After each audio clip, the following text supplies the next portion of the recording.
Buenos días, tengan todos ustedes. En nombre del personal de la representación del OIRSA en México, les saludo muy cordialmente.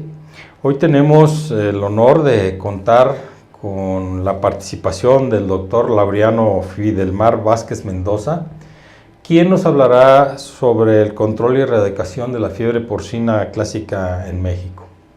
Bienvenido, doctor, y muchas gracias por estar con nosotros. Aprovecho para agradecer al Senacica, a la Dirección General de Salud Animal, la participación del doctor Vázquez Mendoza. El doctor Vázquez Mendoza es egresado de la Facultad de Medicina Veterinaria y Zootecnia de la UNAM. En 1960, su carrera la cursó de 1960 a 1964. Inició su labor profesional como médico veterinario regional en el estado de Colima, en la entonces Secretaría de Agricultura y Ganadería, donde colaboró en el ayuntamiento y los servicios coordinados de salud pública como supervisor de rastro. Posteriormente dirigió la campaña contra la garrapata a nivel nacional, participando también en operativos de emergencia contra la encefalitis equina venezolana, enfermedad hemorrágica de los conejos, gusano barrenador del ganado, influenza aviar de alta patogenicidad, fiebre porcina clásica y enfermedad de Newcastle velogénico. En la Universidad de Colima y la Universidad de Guadalajara ha impartido asignaturas relacionadas con legislación y epidemiología veterinaria. Ha asesorado tesis y participado como jurado en 26 exámenes profesionales.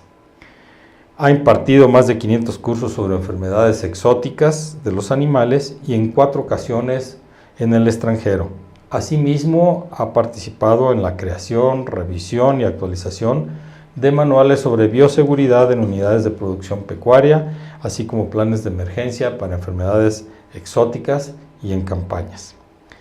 Ha fundado y presidido colegios de médicos veterinarios en 2 entidades del país y está inscrito como miembro fundador de la Asociación Mexicana de Epidemiología Veterinaria, habiendo expuesto 2 trabajos de investigación en su primer congreso. Su acción profesional ha sido reconocida por la Secretaría de Agricultura y Recursos Hidráulicos en 1980, por la Universidad de Guadalajara en 1993, por el Gobierno del Estado de Jalisco en 1996 y por la Comisión México-Estados Unidos para la Prevención de la Fiebre Aftosa y otras enfermedades exóticas, mejor conocida como la CPA, en 1998. Desde hace más de 15 años se desempeña como coordinador regional de dicha comisión en la zona occidente. Durante este periodo también laboró en la misma zona como coordinador regional de salud animal casi 2 años. Se le encomendó supervisar las acciones de vigilancia epidemiológica para la campaña contra la fiebre porcina clásica en 8 entidades de la región centro-occidente del país, encaminadas a lograr una fase libre y un posterior reconocimiento internacional. El doctor Vázquez Mendoza ha sido distinguido con el otorgamiento del Premio Nacional de Salud Animal, reconocimiento que le fue entregado en el año 2011. Durante su trayectoria ha realizado cursos y diplomados sobre sanidad animal, epidemiología veterinaria, enfermedades transfronterizas y bienestar animal, entre otros. Pues bien, como ustedes escucharon, el doctor Vázquez Mendoza tiene una vasta experiencia en el tema de salud animal y hoy pues nos hablará de un tema en el que México recientemente ha sido reconocido en todo su territorio como libre de fiebre porcina clásica. Dejo pues con ustedes al doctor Vázquez Mendoza, que nos hablará sobre el control y erradicación de la fiebre porcina clásica en México. Bienvenido, doctor, y adelante. Muchas gracias, muy amable por la presentación. Además de agradecer al Organismo Internacional Regional de Sanidad Agropecuaria la invitación para poder estar en contacto con ustedes y transmitir este tema. También quisiera agradecer a nuestras autoridades sanitarias la asignación del mismo, dado que me ligan afectos muy especiales, recuerdos también muy especiales respecto al tema por los años que estuvimos directamente involucrados en las acciones de control y erradicación de esta enfermedad, por lo que es muy significativo para un servidor desarrollar este tema, que pretendo llevarlo a cabo, presentarlo de una forma un tanto cuanto concreta y sin meternos mucho a aspectos de tecnicismos o detalles, dado que se presta el tema para ampliarse varias horas. Sin embargo, por las sugerencias en cuanto a al tiempo que vamos a utilizar, trataré de enfocarme a las partes o subtemas que considere más importantes para su descripción. También quisiera ofrecer anticipadamente una disculpa por mi afección de la garganta, esperando nos aguante para el desarrollo y conclusión del evento. Bien. Vamos a iniciar con la presentación de lo que llamamos definición de la enfermedad.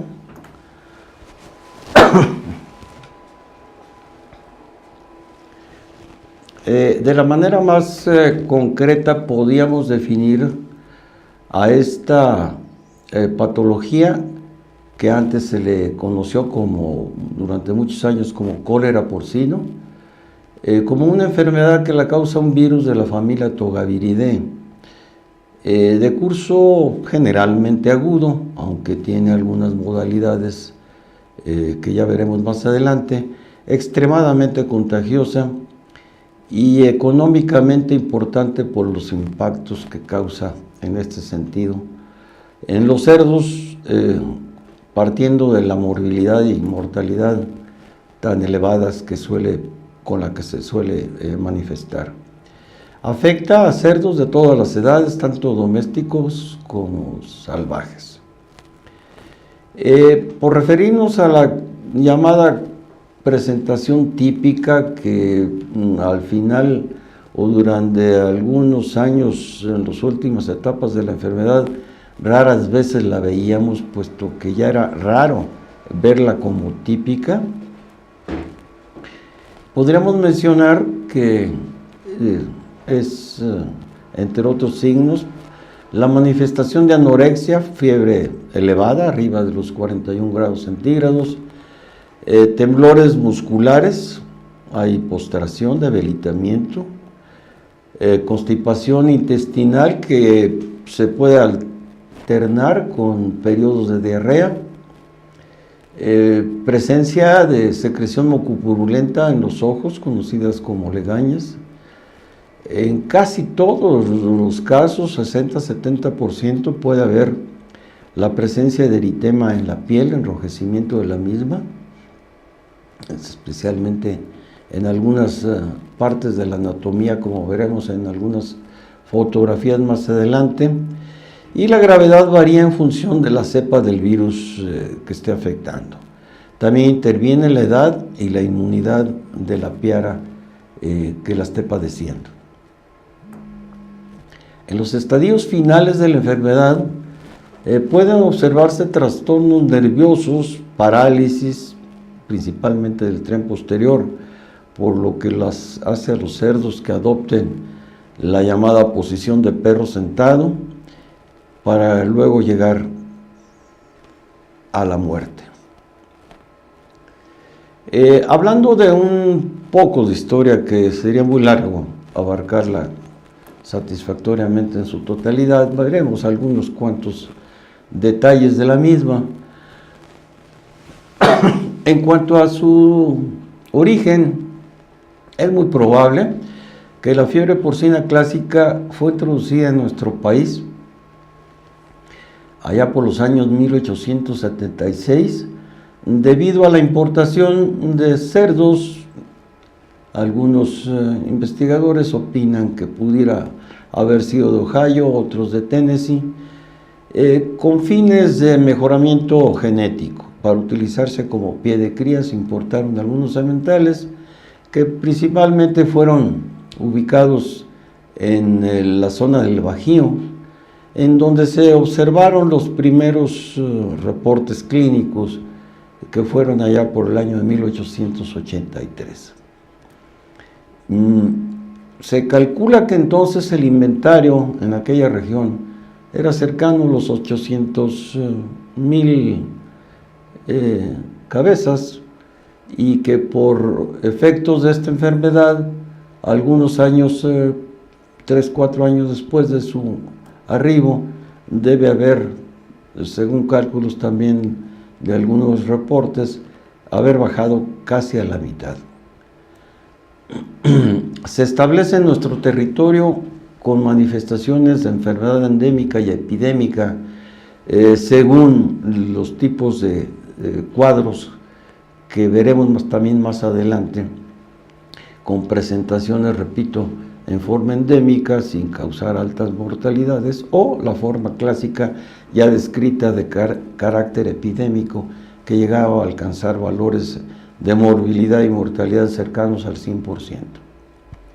Se utilizaron alguna serie de vacunas, principalmente elaboradas a base de virus vivo modificado, hasta 1975, que empezó a haber más control sobre la fabricación y modalidad de otro tipo de vacunas que resultaron durante el desarrollo del programa de control como más efectivas. En 1972 tuvo lugar el primer intento de erradicación de esta enfermedad, y fue en la población de Pénjamo, Guanajuato, que más o menos se ubica en el centro del Bajío guanajuatense. En el año de 1976, y con base en esas experiencias que fueron positivas, se crea el Programa Nacional contra el Cólera Porcino, y fue base para que posteriormente, en 1980, se establezca la campaña para el control y erradicación del cólera porcino, mismo que fue publicado en el Diario Oficial de la Federación en marzo de 1980. Para 1983 ya Sonora tomó delantera y había ya logrado la erradicación de 53 municipios ubicados sobre todo en la parte norte de esta entidad. Fue la primera entidad que logró este estatus, habiendo por ese tiempo el resto del país considerarse en fase de control el resto de las entidades. Para 1990 hubo unas adecuaciones en cuanto al programa, en el que se integran algunos componentes. Se crean los comités estatales de fomento y protección pecuaria, que fueron auxiliares muy importantes en el combate de esta campaña, y dentro de su organización se establecen los subcomités de campaña específico para el cólera porcino. Se desea y se logra el control de los productos y subproductos, dado que se consideraba que esto era muy necesario para evitar replicaciones o rebrotes de la enfermedad donde ésta hubiera logrado algún avance. Paralelamente se crea un control interestatal de estado a estado en este aspecto, tanto para la movilización de cerdos en pie, como también para la movilización de productos y subproductos derivados del cerdo. Se reglamenta la comercialización especialmente del pie de cría, y se prueba a partir de entonces el 100% de los lotes de vacuna para tratar de dar uniformidad a la eficiencia y eficacia de los biológicos y poder obtener más confiabilidad en el uso y aplicación de los mismos.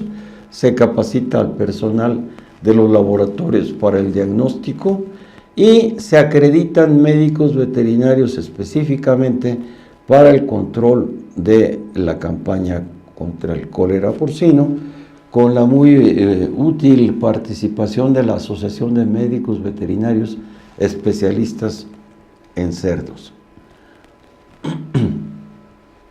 Continuando con la relatoría cronológica de la enfermedad y su campaña, con lo hasta ahorita señalado, se establece o se publica el Manual de Normas y Procedimientos de la Campaña Nacional contra el Cólera Porcino para llevar a cabo un sistema más dirigido y específico hacia la campaña, tomando en cuenta las experiencias logradas hasta ese tiempo. En septiembre de 1992 se publica en el Diario Oficial el cambio de nombre, se cambia de cólera porcino a fiebre porcina clásica con fines de protección, sobre todo al comercio, y no se confundiera con el cólera humano. En el año de 1996, mediante la publicación del Diario Oficial de la Federación, se establece la norma oficial mexicana 037, específicamente para continuar con las labores de diagnóstico, prevención, control y erradicación de la fiebre porcina clásica. Un año después se tuvo lamentablemente dos grandes brotes que hicieron historia en el control de esta enfermedad. Fue en Perote, Veracruz, en 1995, y quizá el más grande por su extensión fue el que se manifestó en Degollado, Jalisco, en el año 1997, que por la estructura de desarrollo regional de esa área abarcó algunos municipios vecinos de Michoacán y Guanajuato, de Degollado, Jalisco. Se consideró prudente y adecuadamente importante que se tuvieran reuniones de evaluación, pero ya no a nivel estado, sino que integrándose por condición y avances zoosanitarios para esta enfermedad, se tuvieran análisis, revisión de estrategias de control y erradicación para tratar de homogeneizarlas, unificarlas y por regiones enfrentarla. Así se crearon varias regiones, varias reuniones para la región centro-occidente, a la que le siguieron varios estados de la región centro-sur y tener avances uniformes más consistentes. En ese tiempo, 1991-1994, era la condición que se tenía en el país. 4 o 5 estados del noroeste de nuestro país habían alcanzado su condición de libre, mientras que el resto del país se encontraba en la fase que se conoce como control.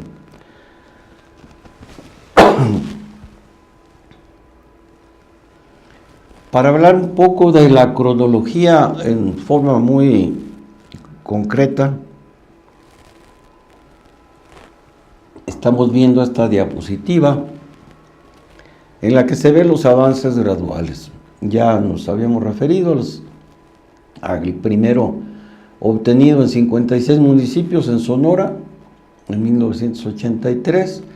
Entre 1991 y 94, los 5 estados también ya referidos.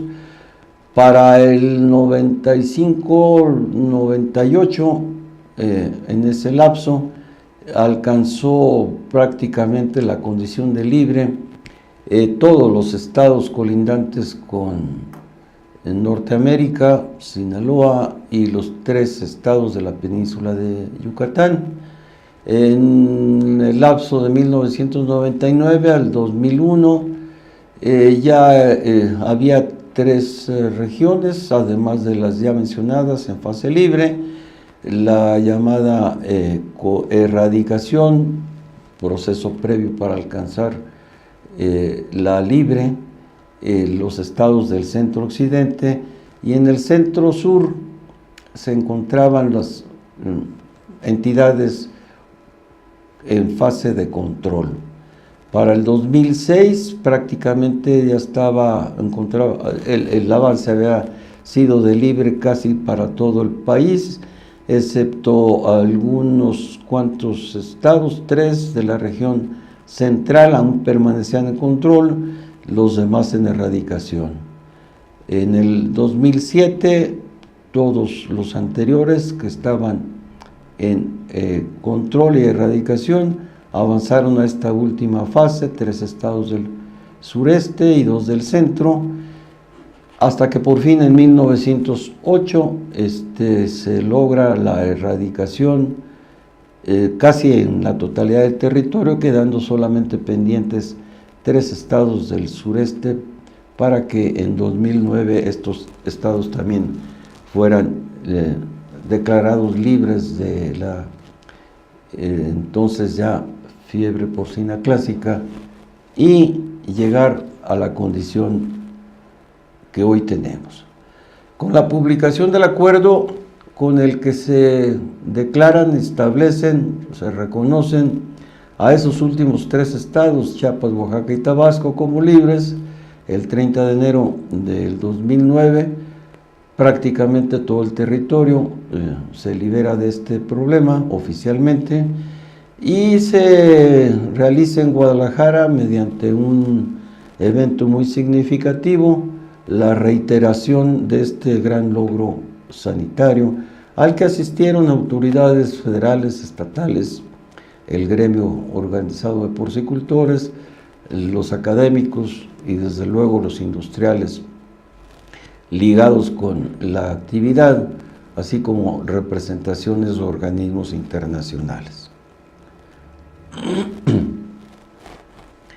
Andando el tiempo, por gestiones realizadas ante la Organización Mundial de Salud Animal, en la asamblea que este organismo tuvo el 26 de mayo del 2015, se reconoce a nuestro país como libre de fiebre porcina clásica, un logro que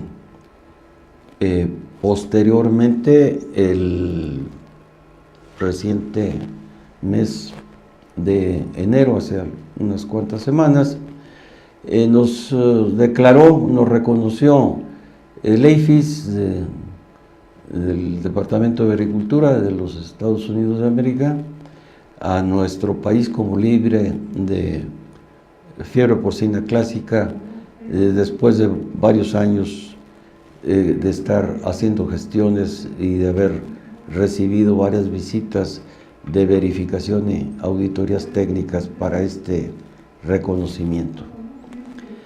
Por lo tanto, aquí presentamos hoy día un mapa, bueno, este mapa de la izquierda está el mundo, todos los países del globo terráqueo, con diferentes condiciones respecto a los estatus en que se encuentran los países según la coloración, en verde, nunca reportada, en verde intenso, no se ha observado en este periodo, países que están teniendo presentaciones de enfermedad clínica, es color sepia, color morado, enfermedad limitada a ciertas áreas, y los países señalados en rojo con la condición de que están teniendo alguna presencia de algún brote en curso. Del lado derecho podemos ver los países reconocidos oficialmente como libres de la fiebre porcina clásica por la Organización Mundial de Sanidad Animal. En cuanto a la importancia de esta enfermedad, aunque ya lo hemos adelantado algunos detalles, está considerada como la enfermedad que mayores pérdidas ha ocasionado a la industria porcina en todos los países que la han padecido. Principalmente es limitante en la productividad de piaras, donde está presente el impacto económico, es enormemente afectante. Constituye el mayor obstáculo en la comercialización tanto nacional como internacional para los países que aún lamentablemente están llevando control con tendencia a su erradicación. Hablando un poco de las características de la enfermedad y refiriéndonos al agente responsable, la etiología de la patología, diremos que se presenta en diferentes modalidades según su cepa del virus que se esté tratando, con base en su agresividad, su patogenicidad, y la estructura viral es importante partir de estas consideraciones. Es un virus conocido como pestivirus de la familia Flaviviridae, con una forma más o menos esférica, envuelta en lípidos, que la hace, por lo tanto, susceptible al éter cloroformo. Está relacionada, esto es muy importante señalarlo, destacarlo, con otros tipos de virus que también se les conoce como pestivirus, que afectan a rumiantes y pequeños rumiantes, especialmente a bovinos, y ovicaprinos, especialmente a ovinos, junto con, desde luego, el que ya señalamos, que afecta directamente al cerdo. Hay inmunidad cruzada entre estos tres tipos de virus, por lo tanto, es importante recordarlo, destacarlo, sobre todo para los diagnósticos laboratoriales, serológicos, que a veces es necesario estar implementando en algunos de los avances de las campañas en los países que las están implementando. Continuando hablando de algunas particularidades del agente, del virus, es relativamente resistente a altas temperaturas, 56 grados centígrados, aún así es parcialmente resistente. Condiciones ácidas o alcalinas del pH lo afectan, menores de 3 o mayores de 11. Algunos productos químicos inactivan el virus, como el éter cloroformo, propiolactona. Desinfectantes más comunes que se utilizaron para la desinfección de granjas, cresol, hidróxido de sodio, formalina, entre otros. Se ha podido constatar que la sobrevivencia del virus persiste en condiciones frías y en algunos procesos de la carne, como el curado y el ahumado. El virus sigue siendo viable y por lo tanto infectante a través de estos productos, y también como carne refrigerada por 35 o más días. En cuanto a los mecanismos de transmisión, es el contacto directo, quizá la vía más usada, dicho sea entrecomillado, por la enfermedad, pero también participa el contacto indirecto por contaminación cruzada. Por hablar del directo, se suele dar entre contacto físico entre cerdos, tanto afectados como susceptibles, a través de las excreciones o secreciones que llevan el virus, se suele dar la transmisión. En forma indirecta, mediante equipo, conocido como fomites, el material contaminado, que serían los fomites, vehículos, llantas de los mismos, el personal que ingresa sin muchos cuidados a la granja, en su ropa, su calzado, puede ser vehiculizador del problema. Las formas de ingreso del virus al organismo de los cerdos es principalmente por vía oronasal, a través de la piel, por abrasiones, heridas, inoculaciones, aplicación mediante jeringas, por urogenital, contacto sexual directo, monta, o bien inseminación artificial. El desarrollo del el derrotero, el itinerario del agente dentro del organismo del cerdo una vez que penetra al mismo, lo veremos un poquito más adelante, conocido como patogenia. Por seguir hablando de la transmisión, agregaríamos que las prácticas de producción intensiva, que hoy día es tan practicada y con más tendencia a que esto se siga incentivando, origina la movilización constante de porcinos y con ello la posibilidad de la transmisión. En las diferentes etapas y procesos en que ahora está dividida la forma de explotar este tipo de animales, aumentan también las posibilidades de contacto, tanto directo como indirecto. El comercio globalizado entre países, mediante a veces envíos comerciales o a través de los propios turistas, ¿por qué no pensar en migrantes también?, contribuyen a que se incremente el riesgo para que la introducción se dé en aquellos países que se hayan liberado de la enfermedad o que estén en proceso de hacerlo.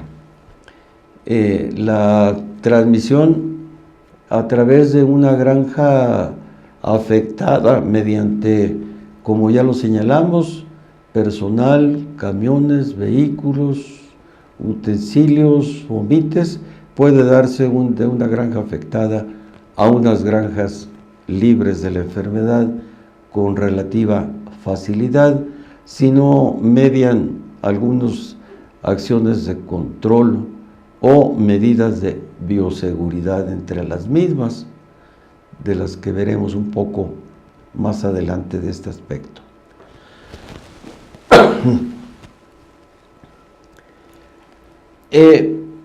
También hay necesidad de que mencionemos que existen factores en los que la influencia para que la epidemiología de la enfermedad se manifieste son los sistemas de producción, con algunas modalidades en cuanto a su función zootécnica, engorda, cría, ciclo completo, etcétera, etcétera. La densidad que tengan dentro de las mismas, la concentración de granjas en alguna región, que suele haberlo en algunas partes de nuestro territorio, el tipo de granjas, sobre todo en las medidas de bioseguridad que se tengan implementadas, muy ligado a los sistemas de producción, la virulencia de las cepas que estén circulando y las medidas en mayor o menor medida aplicadas para el control eficiente de la enfermedad pudieran ser condiciones de tipo epidemiológico que tienen que ver con la movilización o no de la enfermedad o su limitación. Volviendo a la patogenia, que es como lo adelantamos, ese caminito que sigue, perdón, el virus a partir del ingreso al organismo del cerdo, que se suele dar mediante saliva, moco, lágrimas, orina, heces de un animal afectado a uno susceptible o sano, que puede ser, entre otras, como ya lo señalamos, por vía oronasal, de darse esta vía. La primera replicación del virus tiene lugar en las amígdalas o en los nódulos linfáticos regionales cercanos a esta parte por la que haya ingresado. Sobreviene la viremia en un periodo de 12 a 24 horas después de su ingreso, para que después se dirija el virus y tenga su replicación en leucocitos, en células endoteliales, vasos sanguíneos, linfáticos, mediante los cuales se distribuye a varios sitios, incluyendo la multiplicación en el vaso, quizás sea una de las vísceras más elegibles por el virus para llevar a cabo su multiplicación, médula ósea, entre otras. La diseminación y multiplicación también se suele dar, además del vaso, en el pulmón, riñón, vejiga, y médula, como ya se mencionó. Posteriormente a esta etapa viene la difusión a demás estructuras epiteliales, incluyendo la piel, en donde se manifiestan ese manchado, ese congestionamiento, enrojecimiento de la piel, ya mencionado y que veremos en unas fotografías más adelante. Más o menos a los 2 días de haber ingresado, el virus es eliminado o excretado para otra vez, a través de saliva, mocos, lágrimas, orina, etcétera, seguirse transmitiendo a otros cerdos susceptibles. Por lo tanto, en forma resumida, podríamos decir que la parte en la fase linfática dura más o menos de 7 a 16 horas después de que se llevó a cabo la infección. En la fase hemática, en la circulación sanguínea, entre 16 a 24 horas, y en las vísceras mencionadas, en donde también lleva a cabo su replicación, más o menos un periodo de 3 a 4 días a partir de que se dio la infección. En resumidas expresiones, esa es la patogenia. Esta enfermedad tiene alguna diversidad en cuanto a la manifestación de cuadros. Son varios los cuadros clínicos, dependiendo otra vez de la virulencia del virus, la susceptibilidad del virus, la presencia de algunos inmunosupresores previos a los que se haya sujetado los cerdos, y otras infecciones secundarias harán que se manifiesten los cuadros clínicos, que son 5, los que normalmente se observan. La sobreaguda, que es la más drástica, suele tener una duración de 2 a 3 días. La aguda, de 10 a 15 días, que es la forma que cuando está llegando la patología a una región, la que más se suele observar. La subaguda, con un periodo de duración de 18 a 26 días promedio, no necesariamente así tan exacto. La crónica, que tiene más días, de 28 a 35 días, pudiendo ser a veces más, y la congénita, que pudiera ser durante meses. Perdón. Estamos viendo la forma sobreaguda, en donde la fiebre siempre estará presente con valores de 40 grados o más. Hay abatimiento, marcha tambaleante, sobre todo más manifiesta en el tren posterior, postración, diarrea de tipo verdoso, amarillento.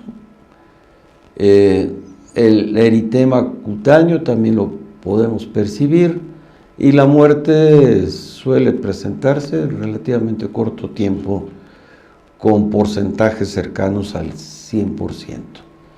La forma subaguda tiene valores de morbimortalidad un poquito menores, más o menos 80 a 90%.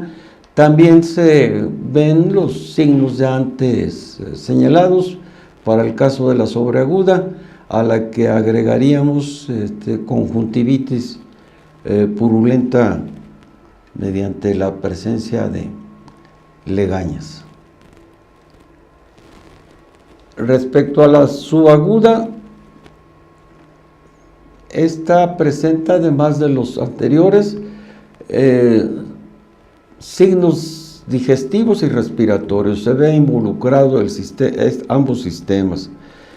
Se asocia a la presencia de agentes secundarios que estén en el entorno. El rendimiento se ve afectado en la producción, ganancia de peso, desarrollo.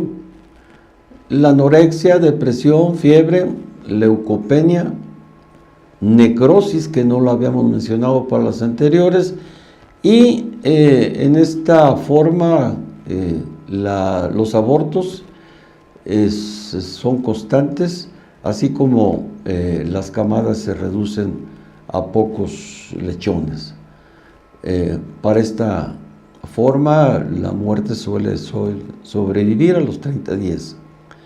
En cuanto a la congénita, además de los abortos, hay reabsorción, momificación fetal, temblores musculares, especialmente de los lechones que logran sobrevivir, que pueden ser reservorios y focos de infección. En la piara es muy importante tenerlo en cuenta. La viremia es persistente, no veíamos este signo en las anteriores manifestaciones. Veremos muy rápidamente algunas fotos que algunos investigadores y universidades de Estados Unidos tomamos de ellos. Algunos estudios podrán observar aquí en estas tres fotografías el eritema, el enrojecimiento, postración, decaimiento, las orejas, partes ventrales, entrepiernas, presencia de diarrea. Ahora hablaremos de algunas lesiones que son propias y más observables en la forma aguda. Los linfonódulos están hemorrágicos, principalmente en la corteza renal, más que en el centro. Hay infartos en el vaso de tipo periférico, enteritis, puntos necróticos en tonsilas, petequias en riñón, principalmente también en corazón, en glotis, posible presencia de bronconeumonía, leve ascitis, hidropericardio e hidrotórax suelen presentarse, aunque en pocos porcentajes. Por lo que, resumiendo, podríamos decir que las hemorragias se ubican en laringe, faringe, tonsilas, corazón, riñones y vaso. Estamos viendo algunas fotografías ya vistas anteriormente.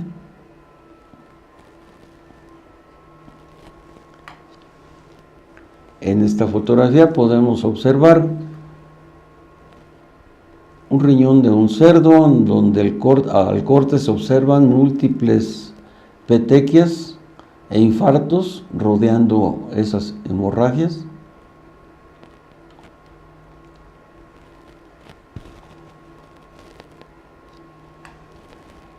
Este aspecto ha hecho que al riñón se le conozca como huevo de pavo o de guajolote, por la presencia de múltiples petequias, sobre todo en la corteza del riñón.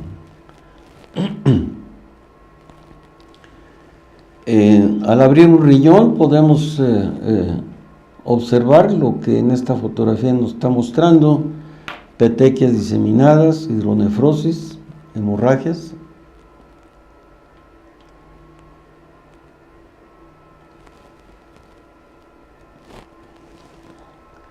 El nódulo linfático infartado, aquí estamos viendo el retrofaringio, está, además de agrandado, hemorrágico.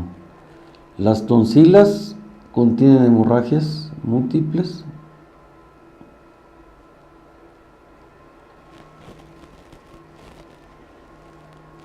Está más claro este nódulo linfático, es de la región inguinal, con hemorragias petequiales periféricas Obsérvese que en el centro no es tan notoria estas hemorragias. Esta es una lesión que a veces puede ser de utilidad para diferenciarla de una enfermedad clínicamente muy similar, la peste porcina africana, en donde los nódulos están totalmente afectados, no como corticalmente para el caso de la fiebre porcina clásica.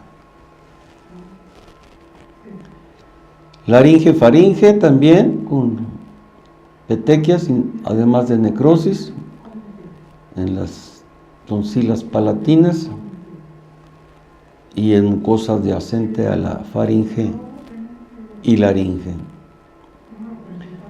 Ya dijimos que el pulmón también puede ser afectable, por lo tanto también encontraríamos múltiples petequias e infartos rodeando las hemorragias, prácticamente abarcando la totalidad de la víscera.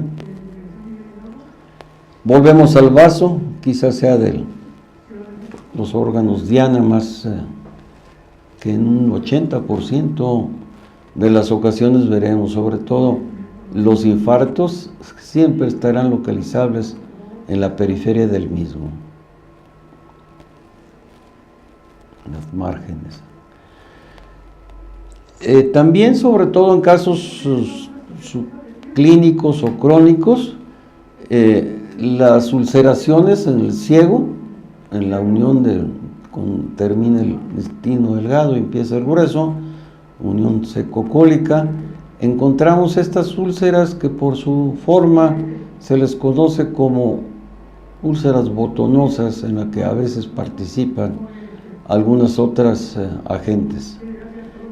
También suele ser señalable como signos o lesiones para los casos crónicos la osificación anticipada del cartílago de las costillas.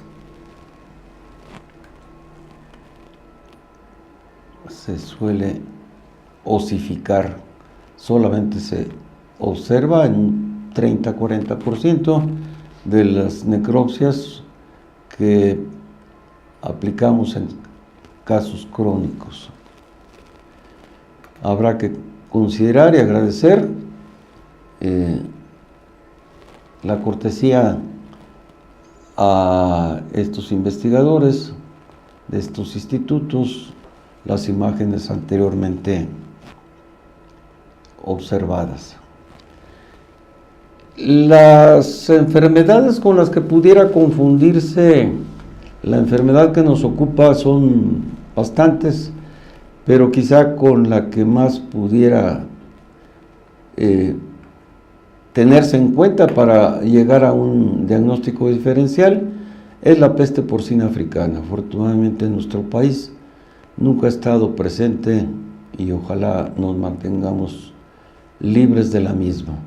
El circovirus porcino, que hoy día esta es una enfermedad que se suele manifestar en algunas áreas en forma endémica en nuestro país, habrá que considerarlo en el diagnóstico diferencial. La infección por el virus de la diarrea viral bovina, por esa posibilidad de a nivel serológico tener la manifestación y tener en cuenta posteriormente para hacer el diferencial mediante pruebas complementarias. La salmonelosis, la erisipela, ambas, así como la pasterelosis, enfermedades endémicas, otras encefalitis virales que puedan dar lugar a las afecciones, sobre todo manifestadas por lesiones nerviosas, incoordinación, estreptococosis, leptospirosis, intoxicación, algunas intoxicaciones, la enfermedad de Ollesque, de la que recientemente también liberamos al país por sus signos nerviosos, también confundible, el síndrome disgenésico y respiratorio porcino endémico en nuestro país, confundible también, necesario tenerlo en cuenta para el diagnóstico diferencial. y otras enfermedades que pudieran causar septicemia. Cuando quisiéramos confirmar, además de los signos ya manifestados, la enfermedad mediante técnicas de laboratorio, tendremos que abocarnos a la colecta de muestras, y si deseamos llegar a determinar anticuerpos, lo elegible obviamente es el suero sanguíneo para mandarse en refrigeración al laboratorio más adecuado, cercano. Ya veremos en dónde se ubican estos, y si deseamos la detección del agente viral, el antígeno, tener en cuenta la colecta de tejidos como las tonsilas, los nódulos linfáticos afectados, principalmente faringios y mesentéricos, el vaso, el riñón, el ilion distal, y si tenemos acceso a animales vivos, sangre con anticoagulantes, el raspado tonsilar para enviarse en un medio de transporte como el PBS o en refrigeración, a fin de que se conserve el agente. Las técnicas en cuanto a el tiempo de duración que se aplican para el diagnóstico laboratorial, tenemos para la prueba de PCR, detección, la prueba acreditada por la EMA, dura 5 días aproximadamente. Esta técnica más conocida como transcripción reversa de la reacción en cadena de la polimerasa en tiempo real, PCR. Secuenciación tiene una duración de 10 días, por lo que habrá que considerarse. Estos tiempos es valioso para efectos de organización en la campaña misma. La técnica de ELISA, también prueba acreditada por el EMA, el organismo correspondiente, 4 días. La inmunoperoxidasa, que es una prueba armonizada con los Estados Unidos a nivel laboratorial, 4 días. La seroneutralización, también armonizada con el país, mencionado, 10 días. La seroneutralización para el diagnóstico de la diarrea viral bovina, cuando esto sea necesario, considerar un periodo de 10 días.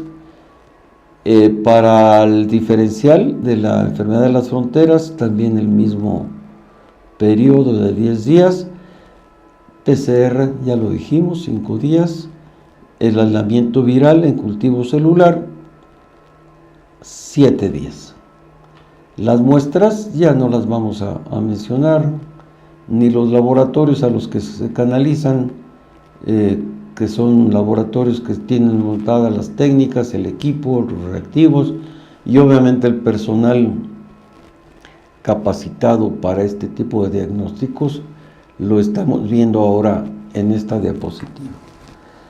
El SENACICA cuenta con una red de laboratorios, 13 considerados como nivel de bioseguridad 2, donde se practica mediante la técnica de biología molecular, en Mexicali, Hermosillo, Gómez Palacio, Matehuala, etcétera, etcétera, los que están viendo en esta diapositiva. Además tenemos los laboratorios considerados de referencia con un nivel de bioseguridad 3, que es el laboratorio de la CPA, ubicado en Palo Alto, a la salida de la Ciudad de México al Toluca, y el Centro Nacional de Diagnóstico en Salud Animal, ubicado en Tecámac, en el Estado de México. Serían los lugares a donde deben canalizarse las muestras ante sospecha de la enfermedad. Respecto a la prevención, recomendaciones muy a tomarse en cuenta. No importar animales, productos o subproductos de manera ilegal, acatar lo dispuesto en la hoja de requisitos sanitarios que se establece para cada importación, tener la precaución de cuarentenar los cerdos que ingresen a la unidad de producción con estricta y cercana supervisión, evitar el contacto de inmediato de los cerdos con otros animales, estos que están ingresando, evitar alimentar los cerdos con desperdicios, escamochas, la disposición sanitaria de los cadáveres, de la mortalidad diaria, procurar hacerla dentro de la unidad de producción pecuaria, implementar un estricto programa de bioseguridad para el cual existen manuales ya editados, que son unos auxiliares muy útiles. Aplicar el programa todo dentro, todo fuera, como una medida de bioseguridad recomendable. Considerar los vacíos sanitarios entre ciclos para llevar a cabo una acción de limpieza y desinfección a conciencia. Tener en cuenta descansos conocidos como silencios epidemiológicos o vacíos sanitarios entre cada renovación de ciclo. Lavar y desinfectar vehículos, material, equipo que ingrese a la granja para evitar riesgos. Es muy importante también mencionar algunas medidas que entre los laboratorios se han implementado, como haber estandarizado los procedimientos de laboratorios entre los países, nuestros socios comerciales, la elaboración de un manual apegado a las normativas que la propia OIE, la Organización Mundial de Salud Animal, y el Departamento de Agricultura de los Estados Unidos recomiendan, que es el manual para técnicas de diagnóstico.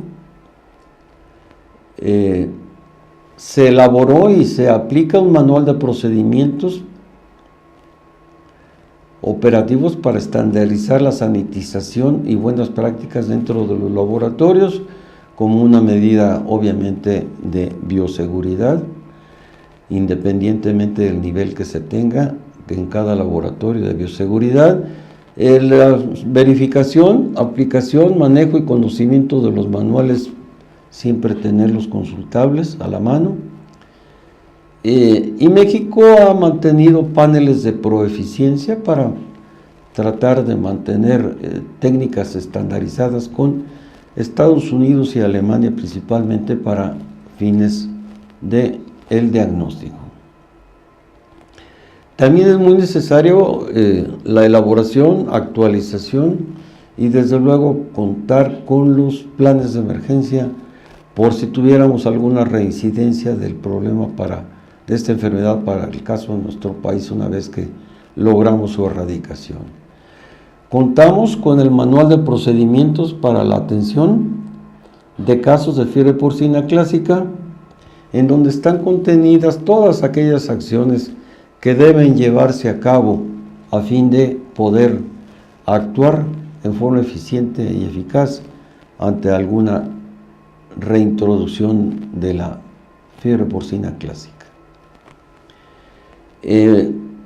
Continuar con el programa de concienciación, motivar, promover constantemente a productores, a médicos veterinarios, sobre las acciones para difundir la importancia que tienen las enfermedades, especialmente estas, y a las personas que de alguna u otra forma están involucradas con la actividad pecuaria relacionada con la porcicultura, así como los servicios veterinarios en general.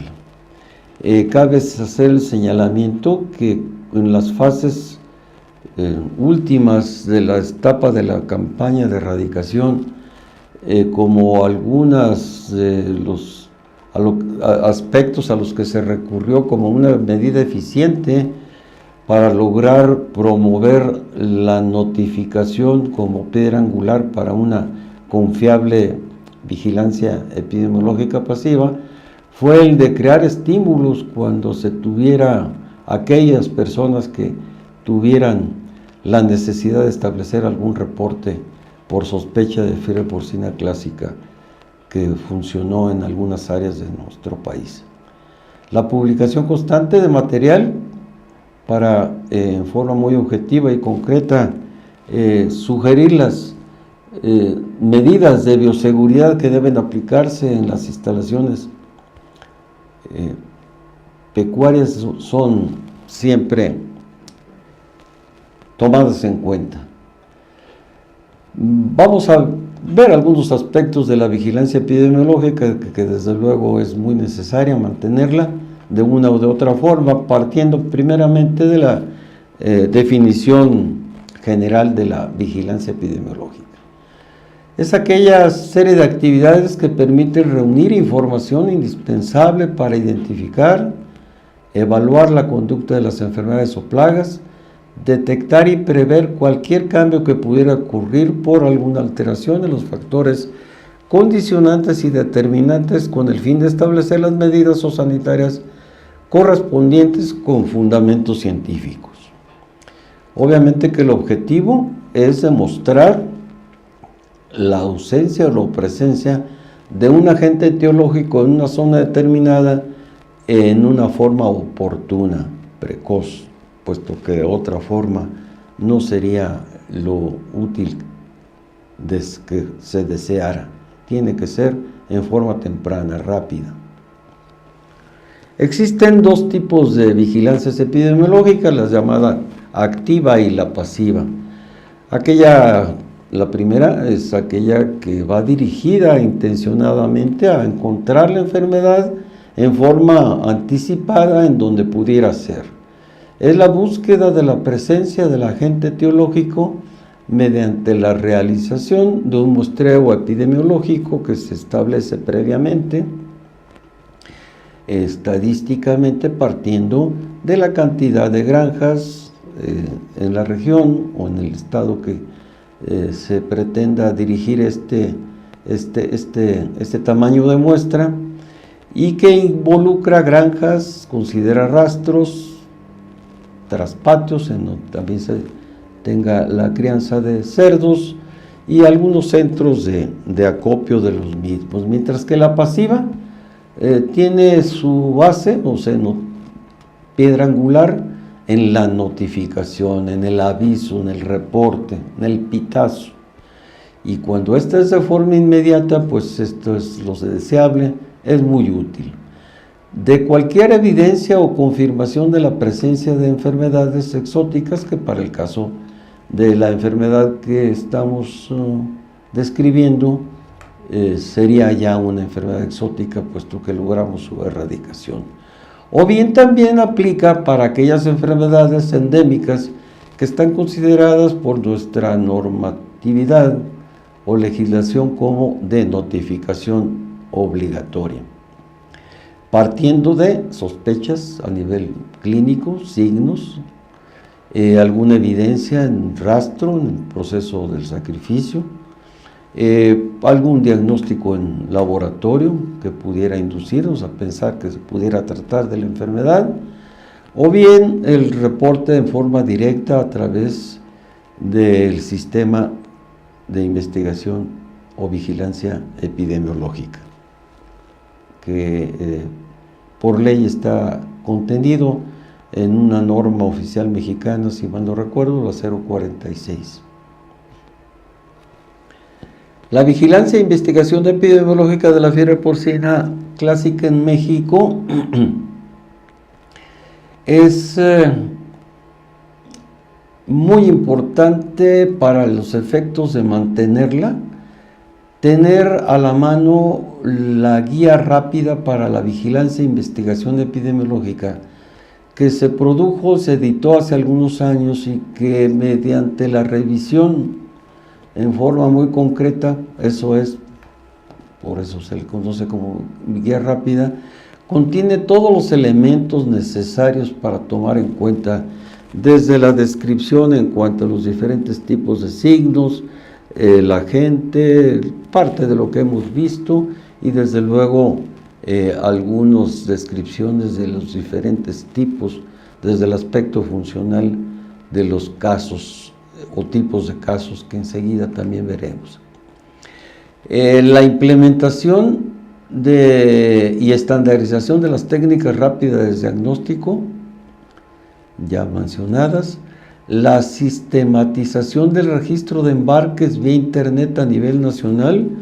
Esto es muy importante mencionar que recientemente, relativamente hace poco tiempo, se implementó, cabe la necesidad de, entre paréntesis, señalar que una vez que nos logramos considerar como país libre y que las acciones como tal de control y erradicación de la enfermedad por razones obvias dejaron de estar presentes, pues el control de la movilización cambió en cuanto a su estrategia. Se dejó de utilizar el entonces necesario certificado de movilización animal para productos y subproductos, animales en pie, y hoy día se aplica o se adecuó al llamado sistema de movilización por aviso de movilización.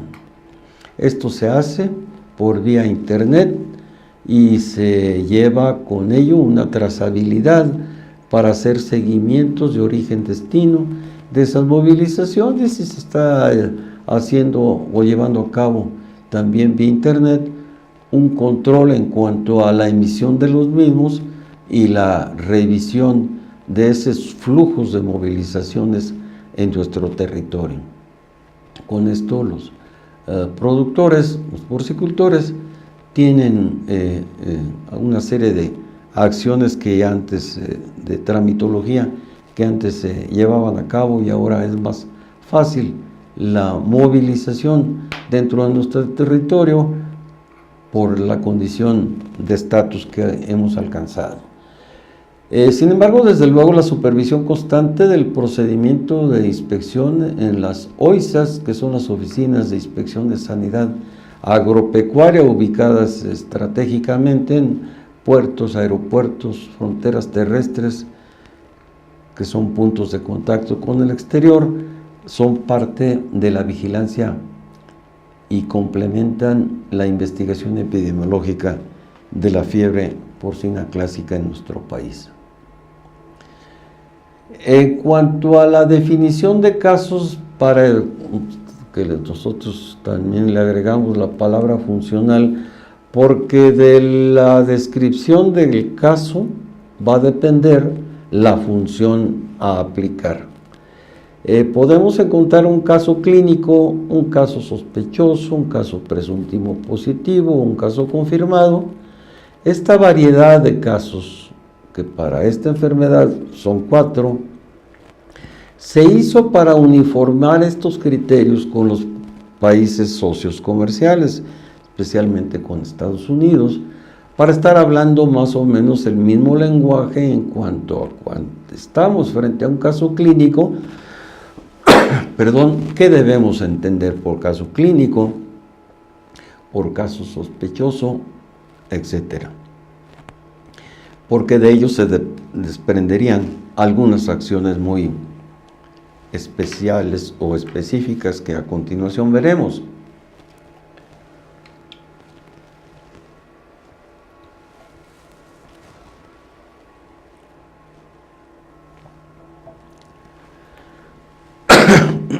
Perdón.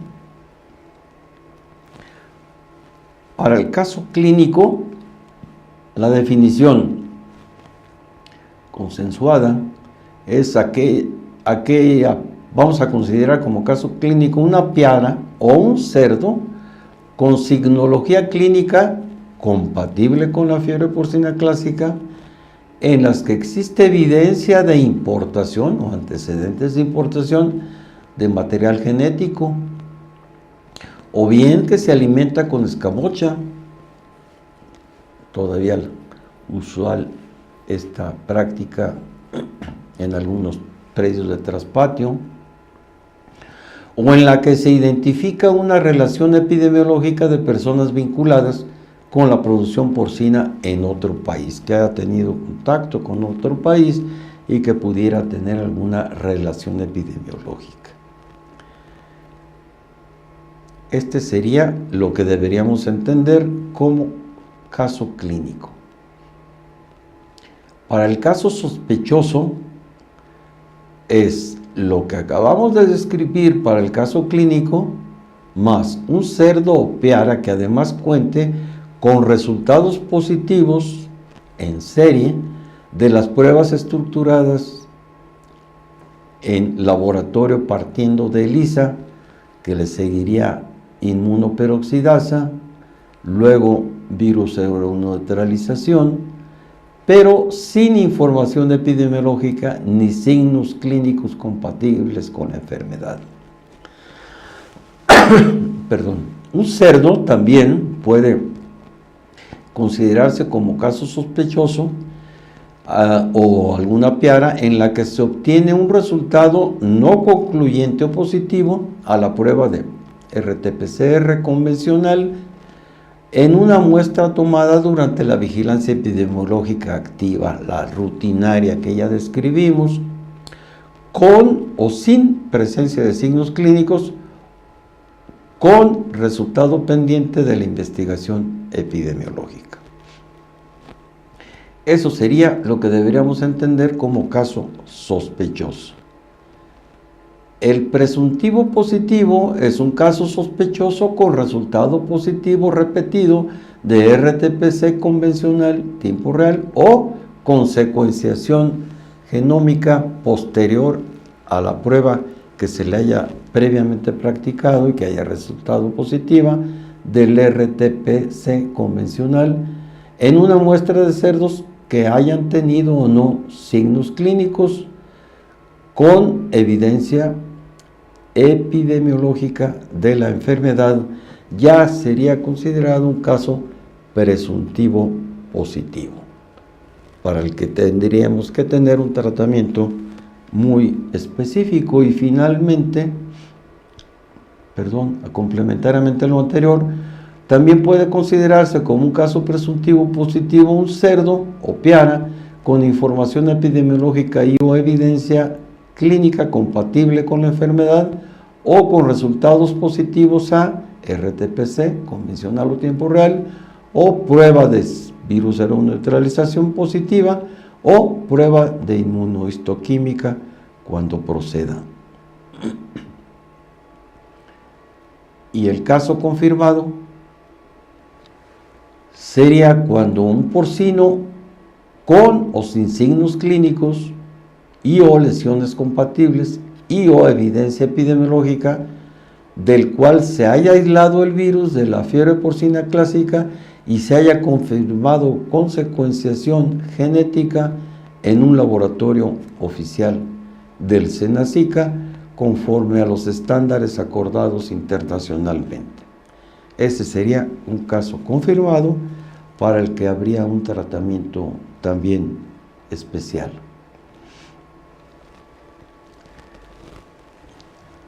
Vamos muy rápidamente a tratar de interpretar este diagrama que se utiliza para la vigilancia epidemiológica activa. Es aquella que consiste en ir a buscar el problema en forma anticipada. Es una investigación dirigida. A partir de que la delegación estatal de cada entidad manda un tamaño de muestra, manda su censo, a nivel central las oficinas correspondientes de vigilancia epidemiológica establece un tamaño de muestra y se envía a cada entidad señalando las muestras a tomar en granjas, en traspatios, en rastros o en unidades de manejo animal conocidas como las UMAS. De ahí colecta sueros, órganos y sangre completa. Manda a laboratorios que puedes llevar dos caminos. Si son sueros, se practica primeramente la ELISA. Sale negativo, hasta ahí llegó la investigación. resulta ELISA positiva, se aplica de inmediato y en serie la prueba de inmunoperoxidasa. Si resulta negativo, ahí para la investigación, pero si resulta positiva, se continúa a virus seroneutralización, que resulta negativo, se suspende la investigación, pero resulta positiva, se requiere una investigación epidemiológica más a fondo, considerando el llenado de formatos específicos que para el efecto se tienen diseñados, en donde nuevamente se regresa a la granja para tomar sueros sanguíneos, órganos y sueros. Para órganos y sueros, el derrotero es el siguiente. Se corre primeramente la prueba rápida relativamente de PCR, RT-PCR, sale negativo, ahí sale positivo, amerita una investigación epidemiológica complementaria. Si resulta aislamiento viral, si practica la prueba, resulta negativo, ahí se suspende el procedimiento. En cambio, si resulta positiva, se iría a la secuenciación. Si esta resulta positiva, se considera caso confirmado y cuarentena definitiva. Estas serían las aplicaciones derivadas de las definiciones de los llamados casos para efecto funcional. Mientras que para la vigilancia pasiva está parte de la notificación de una sospecha que es comunicada a la parte oficial. Los organismos responsables de atender esas notificaciones establecen medidas de tipo precautorio, como medidas, una cuarentena precautoria, se trasladan a la granja de donde partió, al predio, la notificación, se colectan muestras considerando animales enfermos que se supone debe haber, se colectan sueros sanguíneos, obviamente de animales sanos, se envían al laboratorio, así como también se colectan órganos, sangre completa, hisopos nasales o raspado de las tonsilas, para llevar el mismo esquema al que ya nos referimos para la vigilancia epidemiológica activa, que fue el cuadro anterior, y más o menos tendría el mismo seguimiento protocolario para ese corrimiento de pruebas en serie que se establecen para llegar a establecer el tipo de caso que se tratara. Casos sospechosos, casos presuntivos positivos y casos confirmados según las formas que aquí se están señalando con estos cuadros para cada una de las situaciones. Esta es una guía muy útil para efectos de no cometer algún error en el seguimiento tanto de la cuarentena pasiva como de la activa. En el caso de que hayamos llegado a la confirmación de un caso definitivo, tendremos que proceder a partir del caso confirmado a llevar a cabo las medidas de control y erradicación de ese brote. Partiendo primeramente de la descripción de la zona o acciones en la zona focal en donde se encuentra el caso confirmado, le vamos a llamar zona focal. Se establece la cuarentena definitiva mediante el cual se impide entradas y salidas de todo aquello que pudiera diseminar la enfermedad. Se procede de inmediato al sacrificio en forma humanitaria y la disposición sanitaria de los cadáveres por incineración o bien por enterramiento, o bien si se cuenta con una planta de rendimiento cercana a la granja, pudiera también ser una opción. Posteriormente al sacrificio de los cerdos como focos de infección, habrá que pensarlo, se procederá al lavado, limpieza y desinfección de las instalaciones. Posteriormente se llevará a cabo una evaluación oficial de las medidas de bioseguridad con las que cuente la granja para sugerir buenas prácticas pecuarias según corresponda. Si no son muy satisfactorias, hacer las medidas correctivas, o si lo son, reforzarlo según se requiera. El mejoramiento y reforzamiento de la bioseguridad es parte de lo anterior. Es recomendable que siga un vacío sanitario observable durante 3 periodos de incubación, mes y medio más o menos, y posterior a él llevar a cabo la prueba biológica conocida como sentinelización, que consiste en introducir animales susceptibles observables durante más o menos 21 días, llevar a cabo algunas pruebas serológicas, y si resultan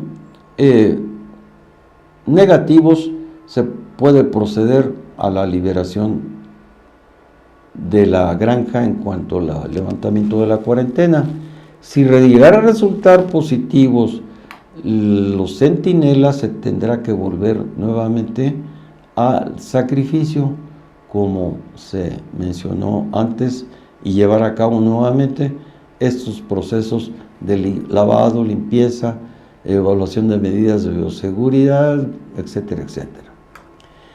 Además de la zona focal, habrá que llevar a cabo algunas acciones en la zona perifocal, considerada esta un radio a partir de la zona focal de 3 a 10 kilómetros, según varias características a tomar en cuenta, y allí se llevará a cabo establecer unas medidas de reforzamiento de la bioseguridad en todas estas granjas, y llevar en estas granjas que se supone están bajo riesgo, considerando la cercanía al foco, por lo que habrá que tomar algunas muestras, sobre todo enfocadas a detección de anticuerpos, y también tomar algunas muestras en animales vivos para ser canalizadas a los laboratorios, y también llevar a cabo el descarte o la confirmación de que pudiera haberse diseminado la enfermedad de la zona focal a la perifocal. Siempre va a tener en cuenta también algunas acciones, por lo tanto, de carácter preventivo en la zona perifocal para evitar o tener la certeza de evitar la difusión. Es importante que además de la zona focal y perifocal consideremos aquellas granjas que pudieron haber tenido un contacto y que estén fuera de la zona perifocal con el foco.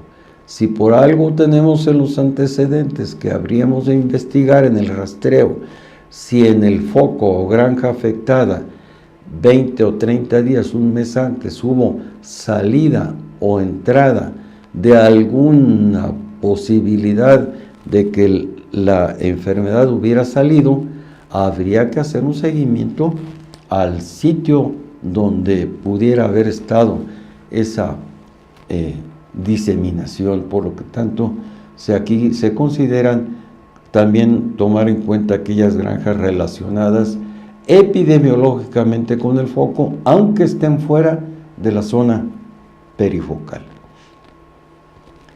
Ya casi para terminar, habremos de, y a manera de conclusión de lo anterior, tomar en cuenta la siguiente diapositiva que nos invita a reflexionar. Si una epidemia, después de haber sido erradicada tal o cual enfermedad, llega nuevamente al área ya libre, puede tener 2 caminos. Lo ideal es obviamente proceder al sacrificio total para, mediante la erradicación, volver rápidamente a fase libre y que se reconsidere al cabo de algunos meses nuevamente liberada esa área afectada. Sin embargo, si no se aplican adecuadamente las medidas sanitarias o se decide aplicar vacuna porque las medidas restrictivas de cuarentena no son lo suficientemente confiables, habría que sacrificar localmente los cerdos vacunados y no permitir que salgan de la zona. Y si por alguna razón no son sacrificados, lamentablemente, pues se perderá el estatus antes tenido de libre y se considerará la granja o área o región nuevamente afectada porque lamentablemente se habrá restablecido la enfermedad y se habrá perdido las luchas ya logradas. Esto es muy importante, por lo tanto, para estar conscientes de que debemos, como se dice coloquialmente, no bajar la guardia, mantener vigilancia activa y pasiva y ser eficaces en las respuestas lo más rápidamente posible. Algunas acciones complementarias para la vigilancia: reestructuración de los catálogos operativos, especialmente aquellos referidos al SINEXE, que es el Sistema de Información Nacional de Enfermedades Exóticas y o Emergentes, conocido, repito, como SINEXE. Mediante este sistema que se lleva a cabo en forma activa y en tiempo real, nos estamos dando cuenta desde la colecta misma de las muestras en la granja sospechosa o en el predio de traspatio, y le podemos estar haciendo un seguimiento en todo el proceso, desde la colecta, el envío al laboratorio, el laboratorio ya va a estar esperando las muestras, los procesos que va a seguir en el laboratorio, esa secuenciación de técnicas que se aplican de carácter confirmatorio. Pues bueno, agradecemos muy cumplidamente al doctor Vázquez Mendoza su interesante participación con esta conferencia. Y hacemos extensiva también el agradecimiento a la Dirección General de Salud Animal a través de su titular, el doctor Joaquín Braulio Delgadillo, y por supuesto al doctor Enrique Sánchez Cruz, director en jefe del SENASICA.